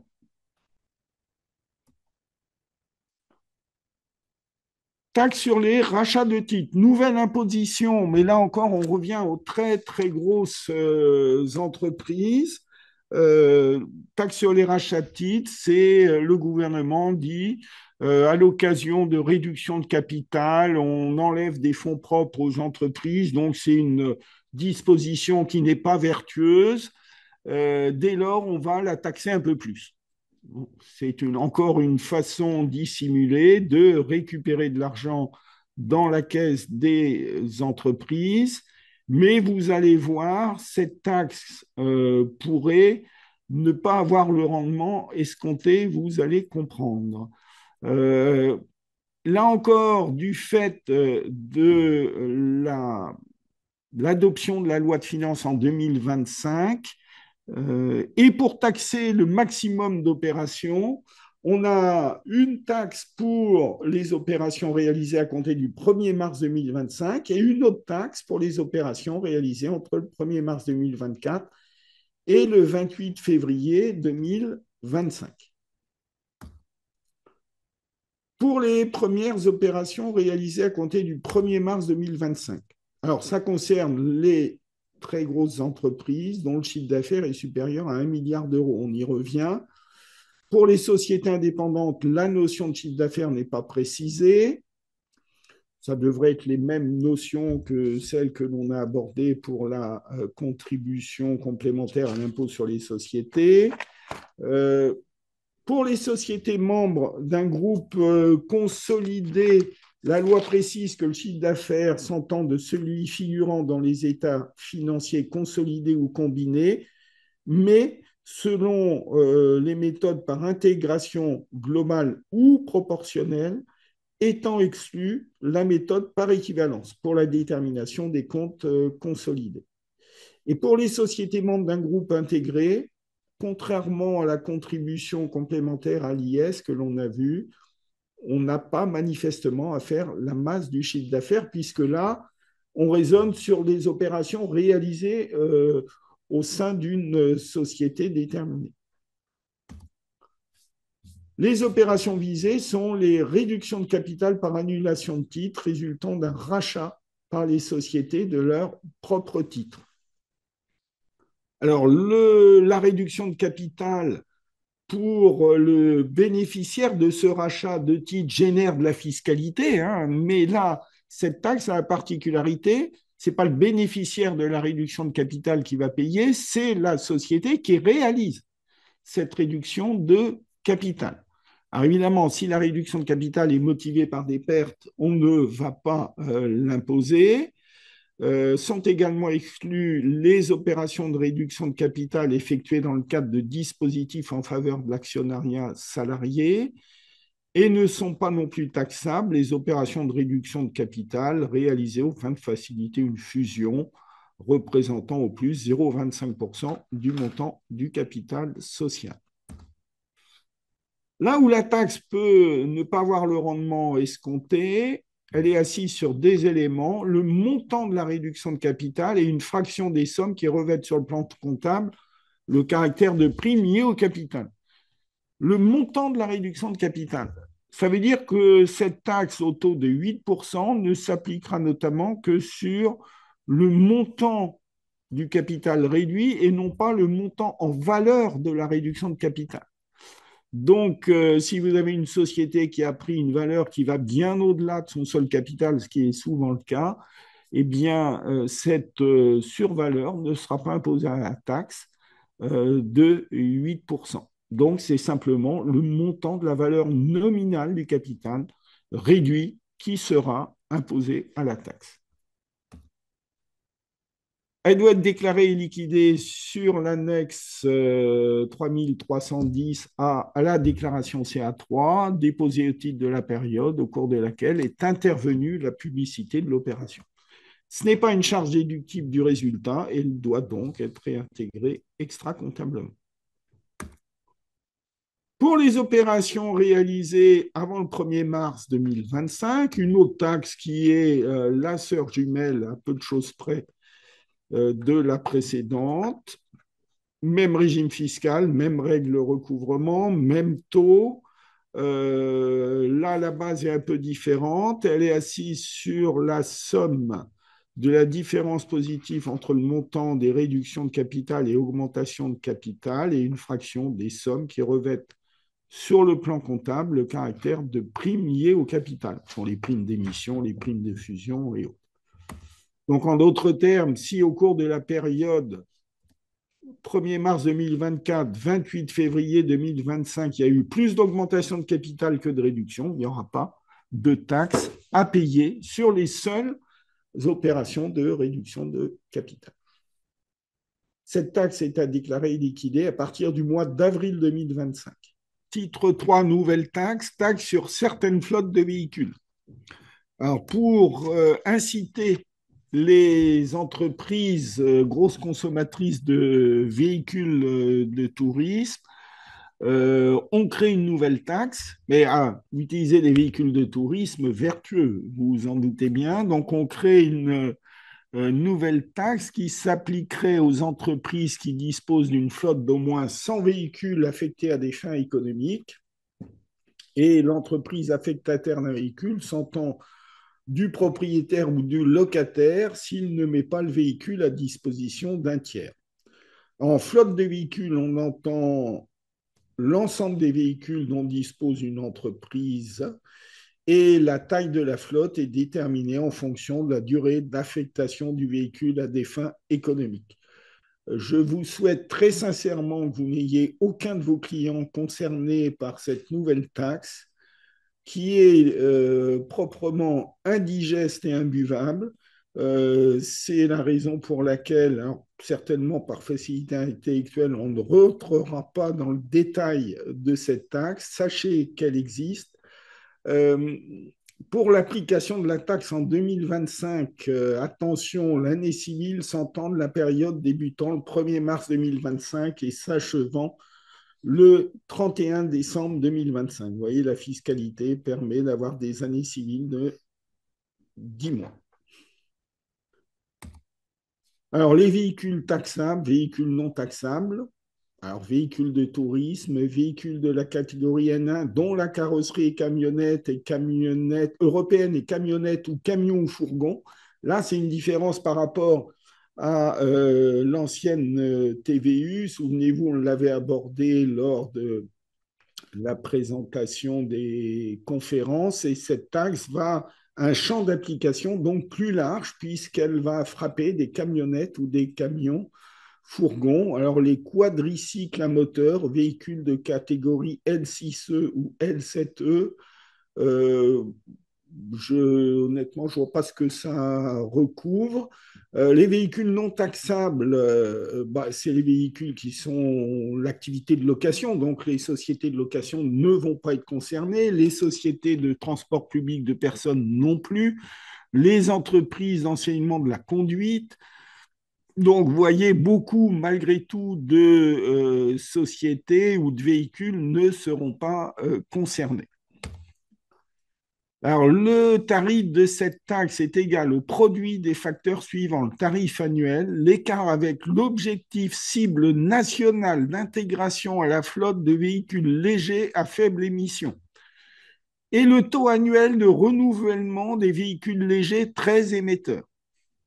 C'est du pur jargon administratif. Comme je vous le disais, la méthode de calcul de la taxe est complexe. Avec des tarifs, alors ce n'est pas des tarifs forcément au véhicule, hein, mais on voit la progressivité du tarif qui est assez terrifiante, hein, puisque entre 2025 et 2027, le tarif va être doublé, plus que doublé, passant de 2 000 à 5 000 euros. Déclaration et paiement de la taxe. Toute entreprise doit tenir un état récapitulatif annuel des véhicules qu'elle affecte à son activité et elle doit être déclarée et acquittée selon les mêmes modalités que les autres taxes sur l'affectation des véhicules à des fins économiques, anciennes TBS, hein, soit en janvier 2026 pour la taxe due au titre de la période 1er mars 2025 au 31 décembre 2025. On attendra les commentaires de l'administration puisqu'il s'agit d'une nouvelle imposition qui apportera des précisions utiles sur notamment les véhicules qui vont être effectivement concernés.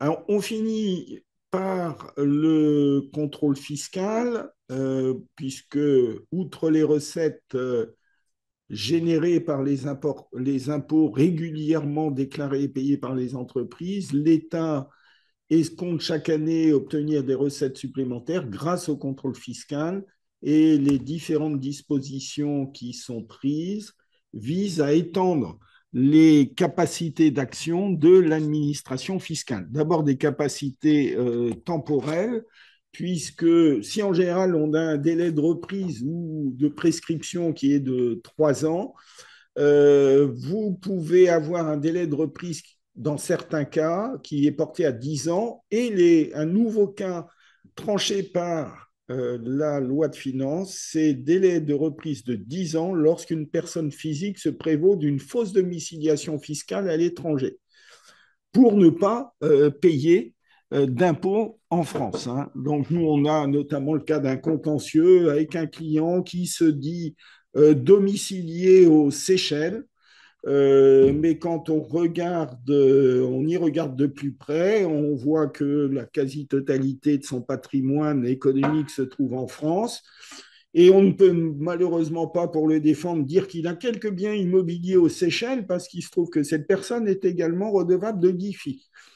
Donc, il a bénéficié d'un délai de reprise, lui, de 3 ans, sauf que maintenant, ça serait un délai de reprise pour lui de 10 ans, dans la mesure où l'administration fiscale arrive à démontrer qu'il n'y a pas de réelle domiciliation fiscale à l'étranger.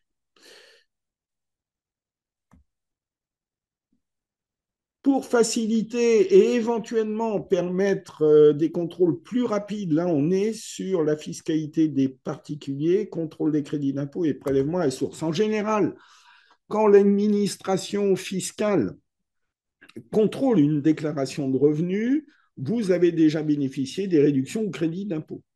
Là, la loi de finances donne à l'administration fiscale la possibilité de contester les crédits d'impôt avant même la mise en recouvrement et avant même que le contribuable en ait effectivement profité, puisque avec cette nouvelle disposition, l'administration peut demander au contribuable, avant l'établissement de l'imposition, donc au vu en réalité de la déclaration déposée, tous les éléments justifiant de la réalité des dépenses ou des prélèvements à la source qui viennent diminuer le montant de l'impôt finalement à acquitter. Donc l'administration, avec cette nouvelle procédure, va interroger le contribuable qui aura un délai de 30 jours pour répondre. Et si l'administration n'est pas satisfaite de la réponse ou considère que les justificatifs apportés ne démontrent pas le bien fondé de la réduction du crédit d'impôt ou du prélèvement à la source, eh bien, au moment de la mise en recouvrement, elle n'intégrera pas ces réductions et crédits d'impôt. Rassurez-vous, tout n'est pas perdu pour le contribuable qui pourra, après la mise en recouvrement, déposer une réclamation contentieuse s'il ne partage pas l'analyse de l'administration fiscale. Mais il aura, vous le verrez, vous le voyez dans cette situation, il aura l'obligation mécanique de faire l'avance du crédit d'impôt ou de la réduction d'impôt dont il se prévaut.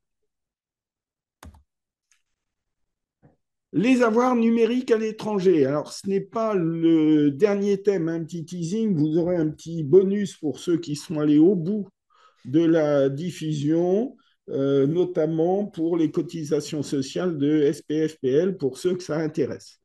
Alors, avant de voir ce dernier point qui ne figure pas sur le support, les avoirs numériques à l'étranger. Alors, on connaissait les avoirs financiers, mais les avoirs numériques sont à la mode. Les bitcoins, hein, notamment, les monnaies numériques, je ne pourrais pas vous en citer d'autres, hein, ma compétence en matière est très limitée. Alors, on applique aux avoirs numériques qui ne sont pas déclarés et qui sont détenus à l'étranger, en fait, les mêmes sanctions que pour des comptes bancaires ouverts à l'étranger et des contrats de capitalisation détenus à l'étranger et non déclarés. Et ces sanctions sont très significatives. Possibilité d'application de la procédure de taxation d'office, c'est-à-dire que l'administration constate que vous disposez d'avoirs numériques, en l'occurrence à l'étranger non déclarés, elle peut vous taxer d'office et la charge de la preuve vous incombera. Elle va vous demander l'origine d'acquisition des avoirs et si les réponses ne sont pas suffisantes, vous aurez une taxation d'office au droit de mutation à titre gratuit au taux de 60%. Donc après, charge au contribuable de justifier l'origine des fonds. L'administration peut également demander communication auprès de tiers des relevés des portefeuilles d'actifs numériques détenus à l'étranger. Allongement du délai de reprise jusqu'à la fin de la 10e année. Et cerise sur le gâteau, une majoration de 80% à tous les rappels d'impôts résultant du défaut de déclaration. Donc l'intérêt de cette disposition, c'est disposer d'arguments auprès de clients qui n'auraient pas déclaré des comptes bancaires, des contrats de capitalisation détenus à l'étranger et maintenant des avoirs numériques détenus à l'étranger car les procédures que l'administration fiscale peut, peut engager à son encontre sont extrêmement sévères en termes de rappel et de pénalité. Donc, les slides sont terminés, mais je vous avais parlé d'un petit bonus. Alors, pour ceux qui suivent les professions libérales et qui ont des clients qui ont des SPFPL détenant la société opérationnelle dans laquelle le professionnel libéral exerce son activité, avait été assez bouleversé suite à un arrêt de la Cour de cassation de novembre 2023 qui avait précisé que lorsque la société libérale filiale distribuée à la SPFPL, eh bien, sachant que le libéral n'était pas rémunéré dans la filiale distributrice, ça devait être assimilé à des rémunérations, ces distributions, et donc être assujetti à cotisation sociale, ce qui était une catastrophe avec des risques de double imposition aux cotisations sociales quand la holding SPFPL, après avoir reçu les dividendes de sa filiale, elle-même les redistribuait. Donc, on nous disait que les organismes sociaux n'étaient pas favorables à cette jurisprudence qui est un cas d'espèce, car il est vrai qu'il s'agissait d'un chirurgien dentiste qui était associé unique d'une CELAR, qui avait créé une holding dans laquelle il détenait 99% et son épouse 1%, n'exerçant pas l'activité, et qui avait vendu les titres de sa CELAR à sa holding avec un endettement, bien évidemment, et pour rembourser l'emprunt, on distribuait massivement les titres de la CELAR, les bénéfices de la CELAR à la holding, sachant que le dirigeant n'était absolument pas rémunéré dans la CELAR, puisque, je vous rappelle, il avait vendu les titres, donc il avait quelques années à vivre sur la plus-value. Donc, on attendait une prise de position des organismes sociaux et une bonne nouvelle, on a une réponse ministérielle qui est sortie le 16 janvier 2025, dans laquelle le ministre, alors je crois des Affaires, le ministre du Travail, a indiqué qu'en rendant sa décision, la Cour a certainement entendu tirer les conséquences d'une situation précise dans laquelle l'interposition d'une société holding n'a pu avoir pour autre objet que de contourner la législation sur la réintégration de certains dividendes distribués à un travailleur indépendant au sein de l'assiette de cotisation sociale.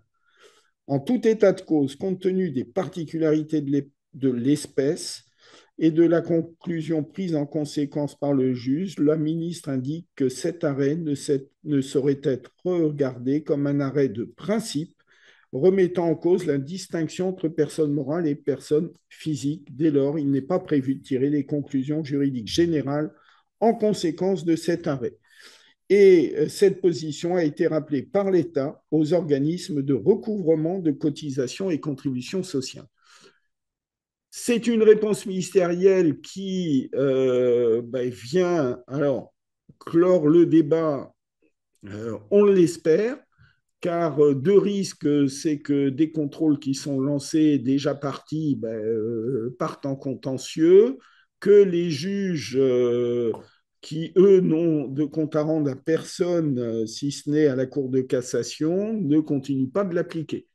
Après, en matière sociale, s'il existe, je n'ai pas l'information, comme il existe en matière fiscale, la possibilité d'opposer sa doctrine à l'administration sociale, on pourrait opposer cette réponse ministérielle. Donc voilà, je pense qu'on a fini. Juste une précision, vous l'avez vu, si vous avez feuilleté la loi de finances à travers les revues professionnelles, il y avait beaucoup d'autres mesures. On a pris le parti de limiter la présentation aux mesures les plus emblématiques, les plus pratiques dans l'exercice de nos activités respectives. Et pour ceux qui auraient notamment, il y a pas mal de dispositions en matière de fiscalité agricole.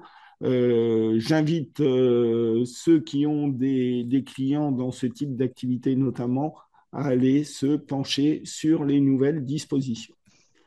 Merci de votre écoute et j'espère vous retrouver nombreux visuellement cette fois-ci, en présentiel l'année prochaine, oui, l'année prochaine pour la loi de finances 2026, en espérant qu'elle sera votée avant la fin 2025. Merci de votre attention.